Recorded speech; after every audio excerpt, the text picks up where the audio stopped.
Story की starting में हमें कुछ लोगों को गोल्डन कॉफिन की प्रोडक्शन को लेकर के कन्वर्सेशन करते हुए दिखाया जाता है, जिसके पीछे बहुत लोग पड़े हैं, क्योंकि उस कॉफिन में कुछ सीक्रेट है।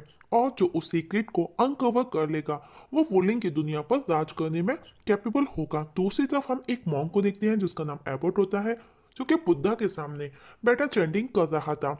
सडनली उसकी चैंटिंग की माला टूट जाती है और जोरदार धमाके के साथ में उस रूम की दीवार तोड़ करके मॉन्क बाहर निकलता है। इस समय मॉन्क कुछ अजीब सा लग रहा था। मॉन्क का स्टूडेंट उसके पास आकर के उसे पूछता है कि क्या वो ठीक है ना, लेकिन हम देखते हैं कि वो उसी को उठा करके फेंक देता है, जो खुद ठीक से खड़ा भी नहीं हो पा रहा था। अचानक से उसमें जान आ जाती है और वो अपने ही स्टूडेंट्स के साथ में फाइट करना स्टार्ट कर देता है और एक एक स्टूडेंट को बुरी तरह से हिट करने लगता है और वापस जाकर के वही बुद्धा के सामने खड़ा हो जाता है और वही नीचे बैठ जाता है। उनके पीछे उसके ढेर सारे स्टूडेंट वहां आ चुके थे और उनकी आंखों के सामने ही उनका मॉन्ग एबर्ट की सोल रोशनी बन करके उस कोल्ड कॉफिन में चली जाती है और एबर्ट भी हवा में खुल जाता है। दूसरी तरफ एक लेडी किसी को खबर देती है कि वैंग गुजर चुके हैं और दूसरी तरफ हमें एक लेडी को दिखाया जाता है जो कि किसी राजा को यह खबर देती है कि वह गुजर चुके हैं। और उस गोल्डन कॉफिन को लेकर के लोगों के बीच में काफी चर्चा भी हो रही है, क्योंकि उसकी सोल उसी में कैद हो चुकी थी। तो वो राजा बोलता है ये तो एक ना एक दिन होना ही था, आज या कल। और यंग एन को लेकर के बात करता है कि इतना टाइम हो गया अभी तक वापस नहीं आए, लगभग 5 साल। अगर वो यहाँ पर होते तो ऐसा कुछ भी नहीं होता। दूसरी तरफ हमें दिखाया जाता है एक बर्फीली पहाड़ी पर मीन्स स्नोइंग माउंटेन विला के अंदर हमें शिआओ को दिखाया जाता है जो चाय के मजे ले रहा था। वहीं पास बैठा दूसरा बंदा मीन्स उसका वेटर बोर हो रहा था, वो उसके पास आकर के उससे बात करता है और उसे सजेस्ट करता है कि यहाँ पर सिर्फ हमारा ही विला है और हम अपना बिजनेस और ज्यादा अच्छा कर सकते हैं।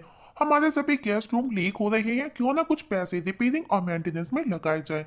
लेकिन शिआओ की रिप्लाई से उसका सर चकरा जाता है, उसे कुछ भी समझ नहीं आता। हालांकि कुछ शिआओ को ये सब अच्छे से पता था कि उसका बिजनेस अच्छे से नहीं चल रहा, सब डाउन हो रहा है और उसे सेल करने के बारे में सोचता है। लेकिन सिटी होंगरू से इतनी दूर उसे कौन खरीदेगा।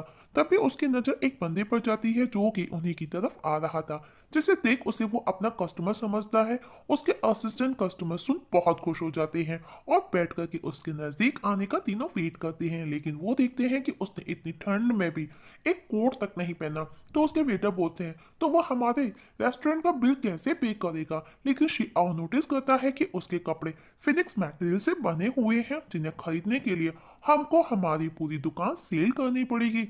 ये सुनकर के उसके वेटर और असिस्टेंट चौंक जाता है। शिआओ उसका स्वागत करता है, लेकिन वो बहुत ही ज्यादा रूट और मीन्स मैनरलेस था। अंदर आकर के चुपचाप बैठ जाता है, जिसे देख कर के शिआओ सोचता है कि यह पक्का किसी बड़े संप्रदाय से लग रहा है, पक्का किसी रिच फैमिली से बिलोंग करता होगा।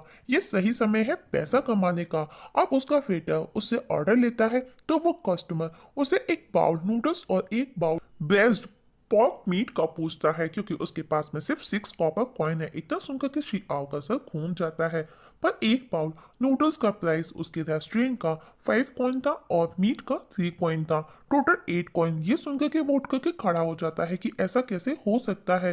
हंगो टाउन से जहां से वो आया है वहां पर 1 बाउल नूडल्स सिर्फ 4 कॉइन और 1 बाउल पॉर्क ब्रेस्ट मीट का ओनली 2 कॉइन, कुल मिलाकर के 6 कॉइन हुआ। तब वेटर उसे कहता है कि आप जा सकती हैं, यहाँ से करीब 100 मील की दूरी पर ओनली 2 कॉपर कॉइन में ये सब आपको मिल जाएगा। ये सुनकर के वो बंदा वहीं बैठ जाता है और अब वो सिर्फ 1 बाउल नूडल्स का ऑर्डर देता है। वेटर कंफ्यूज होता है तो वो अपने बॉसी आओ को पीछे मुड़ करके देखता है, जो कि अपनी सीट पर बैठा काफी डिस्टर्ब लग रहा था, जो ऑलरेडी दुखी भी था। वेटर उसका ऑर्डर ले लेता है। वहीं विला के गेट पर कुछ लुटेरे एंट्री करते हैं, उन्हें लगता है शायद विला में कुछ खजाना है। जब वो विला के अंदर आते हैं तो वेटर डर के भाग जाता है और जब वेटर उनसे उनका ऑर्डर लेता है तो वो उनसे उनके रेस्टोरेंट की सबसे ज्यादा एक्सपेंसिव वाइन और मीट लाने का बोलते हैं। वेटर डर के मारे उनसे पेमेंट का नहीं बोल पाता। तब शिआओ आकर के बोलता है मेरे रेस्टोरेंट का रूल है पहले पे करना होगा तभी आपको सर्व होगा। तो आप कितने किलो मीट लेंगे और कितने लीटर वाइन का ऑर्डर देना चाहोगे। उस गैंग का बॉस कहता है हमारे पास में पैसा नहीं है पर तुम्हारे पास जरूर होगा। वहीं दूर बैठा वो लड़का नूडल्स खाने में बिजी था, उसे इस सब से कोई फर्क नहीं पड़ता। अब शिआओ उन्हें बोलता है कि पिछले महीनों से हमारा रेस्टोरेंट बंद था, इवन मेरे पास में मेरे वर्कर को भी पे करने के लिए पैसा नहीं। तब वो बदमाश बॉस बोलता है कोई बात नहीं, पर ये जो तुम्हारे कपड़े हैं ना, इनकी कीमत भी काफी अच्छी होगी। शिआओ अपने कपड़ों की कीमत बताता है और कहता है तुम तो मेरे कोट की स्लीव्स भी नहीं खरीद सकते। बदमाश बॉस को गुस्सा आता है और उसका एक टेबल तोड़ देता है। शिआओ बोलता है 2 सिल्वर कॉइन। बॉस का सर चकरा जाता है इतना सुनकर कि वो यहाँ पर लूटने आया ना कि लूटने। और जाओ जाकर के अपने रेस्टोरेंट की बेस्ट वाइन और बेस्ट मीट लेकर के आओ, सभी एक्सपेंसिव आइटम भी लाओ, और अगर तुम ऐसा नहीं करोगे तो मैं तुम्हारे साथ साथ में तुम्हारे इस विला को भी जला दूंगा। तभी वो लड़का जिसका नाम होता है ले वुजे आकर के देखता है तो वो बदमाश बॉस उससे डर जाता है और गिर जाता है, जो कि मार्शल आर्ट पर टूर पर निकला था और ये रेस्टोरेंट उसका पहला स्टॉप था। वो उनको चैलेंज करता है और सब उस पर एक साथ में हमला करना स्टार्ट करते हैं। ले वुजे अकेला उन पर भारी पड़ता है। वो सबको बुरी तरह से मारता है। उसकी स्किल को देख करके बदमाश बॉस उसे पहचान जाता है कि वो जियांग नन ले फैमिली से बिलोंग करता है। बॉस का बंदा वहां से भागने का बोलता है क्योंकि वो उनके बस का नहीं था, पर बॉस बोलता है ये छोटा सा छोकरा हमारा क्या बिगाड़ेगा, और उसके टुकड़े टुकड़े करने का ऑर्डर देता है। लेकिन लेवुजे सबको भगा भगा करके मार रहा था। हम देखते हैं कि उस दौरान शिआओ का फर्नीचर पूरा टूट चुका था। वो बेचारा चुपचाप बैठा देख रहा होता है क्योंकि उसका बहुत नुकसान हो रहा था।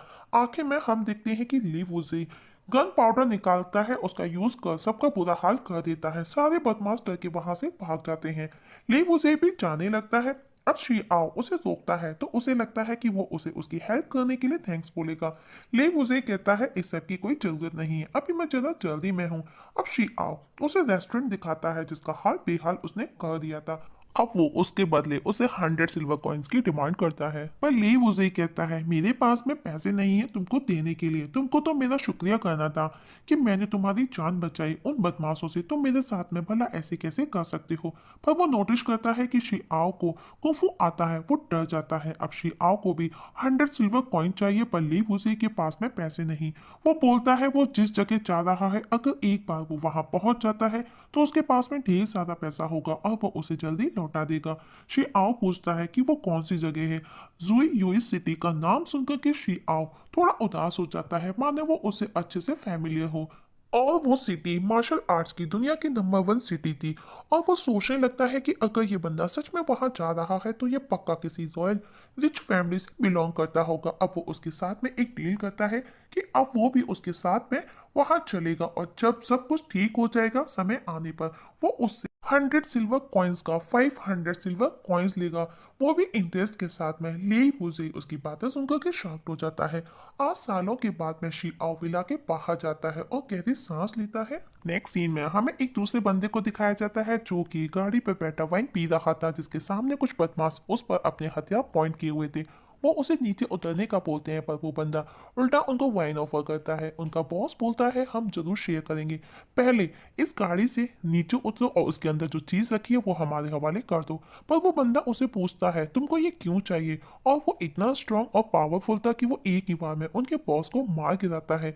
और बाकी सबको बोलता है शायद जिसने तुमको यहाँ पर भेजा है उसने ये नहीं बताया कि मैं कौन हूँ। जैसे ही दूसरा बंदा बोलता है कि तुम डियांग फैमिली से हो, वो उसे भी मार देता है। ये देख करके बाकी के सब डर जाते हैं और अब वो शांति से अपनी गाड़ी को लेकर के वहां से निकल जाता है। और उस बंदे का नाम टेंगली आंग होता है। नेक्स्ट सीन में हमें दो मॉन्क को कन्वर्सेशन करते हुए दिखाया जाता है, जिसमें एक जूनियर और दूसरा सीनियर होता है। जूनियर सीनियर को बोलता है वो जो निकल चुका है और बोलता है आपने उसे ये काम सौंप दिया, अच्छी बात है, पर क्या वो ये काम कर सकेगा, और वो एक वेंग न्यू डिसिपल है। जिस पर सीनियर मॉन्क कहता है इस मैटर पर दोबारा बात करने की कोई जरूरत नहीं है क्योंकि वो चैन अपने लिमिट अच्छे से जानता है। और इस जगह हमारी आज की एक्सप्लेनेशन खत्म हो जाती है। तो दोस्तों देखेंगे नेक्स्ट एक्सप्लेनेशन में वो चैन कौन है और वो किस मिशन पर निकला है, और आखिर टंग